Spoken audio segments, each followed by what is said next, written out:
On the night of December 24, 1945, the Sodder Children Disappearance began in the small town of Fayetteville, West Virginia. The Sodder family had gathered in their home to celebrate Christmas. George and Jennie Sodder lived there with several of their children, enjoying what seemed like a normal holiday evening. But before sunrise, their lives would be shattered forever.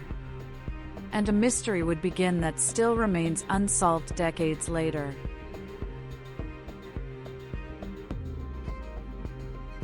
Sometime after midnight, Jennie Sodder awoke to the smell of smoke.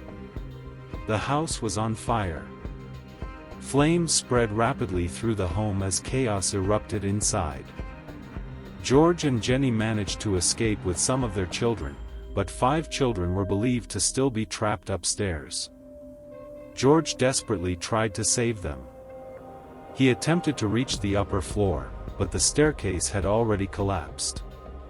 He tried using ladders kept outside the house, but strangely, they were missing from their usual location. Then he attempted to move one of his trucks closer to the house to climb onto the roof. Neither truck would start. Within a short time, the house was consumed by flames.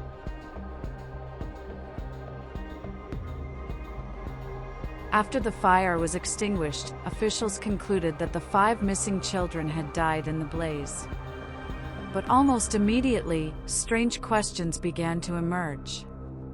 No human remains were clearly recovered from the ruins. For George and Jennie Sodder, this made no sense. They refused to believe their children had died in the fire. And as more details surfaced, the mystery deepened.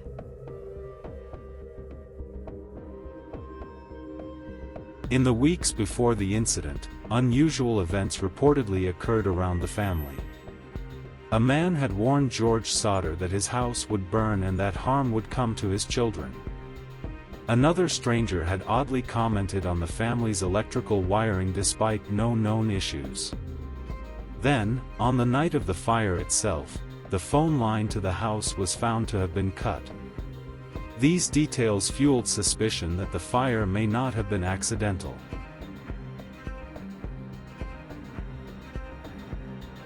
One of the most unsettling aspects of the case involved the failed rescue attempts. Why were the ladders missing? Why did both trucks suddenly stop working when George needed them most? And why did witnesses later report seeing unusual activity near the house that night? Some even claimed to have seen the missing children alive after the fire.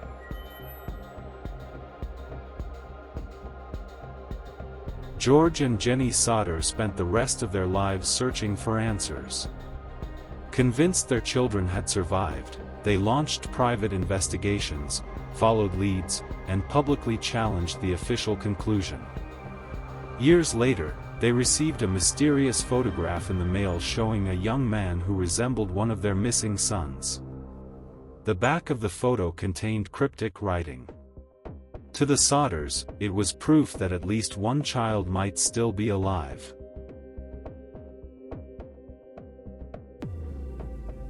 Over the decades, many theories emerged. Some believed the children truly died in the fire and that the evidence was simply destroyed. Others suspect kidnapping or foul play linked to personal disputes or organized crime. One theory suggests the children may have been taken before or during the fire and raised elsewhere under new identities. But no theory has ever been conclusively proven.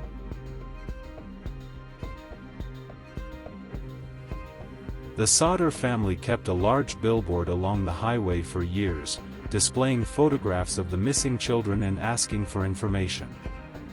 The sign became a haunting symbol of unresolved grief and unanswered questions. Even today, investigators and researchers continue examining the case. Because one question still remains: what really happened to the Sodder children?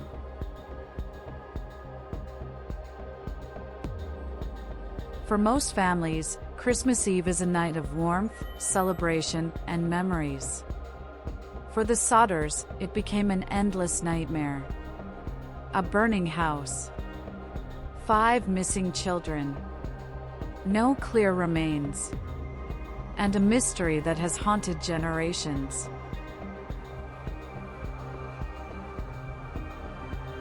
Did the children perish in the flames? Or did they disappear into the darkness that night, never to return? Somewhere in the shadows of that Christmas fire lies the truth. But after nearly 80 years, the mystery of the Sodder children remains one of America's most haunting unsolved disappearances.